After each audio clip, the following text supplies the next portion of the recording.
Welcome to the last breakfast. Please enjoy the video.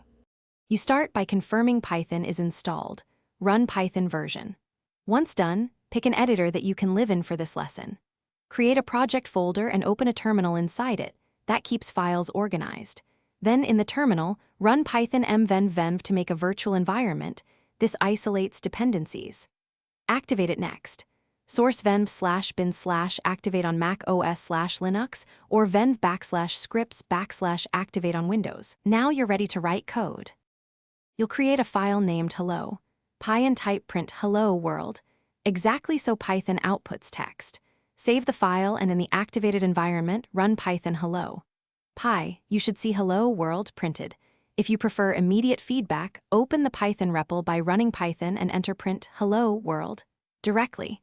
Make sure your file encoding is UTF-8 if you use non-ASCII characters. Once you confirm output, you understand execution flow. File right arrow interpreter right arrow std out. You finish by cleaning up, add a comment, save, and optionally initialize Git to track progress. If nothing prints, check for missing quotes or parentheses. Python requires both, so syntax error is common. Also verify which Python runs. Use which Python or where Python to confirm your path points to the expected interpreter. If activation failed, run the version-specific activate command again. One quick troubleshooting move, run Python c print test to ensure the interpreter itself responds. Thanks for watching. If this was helpful, leave a like and consider subscribing. See you next time.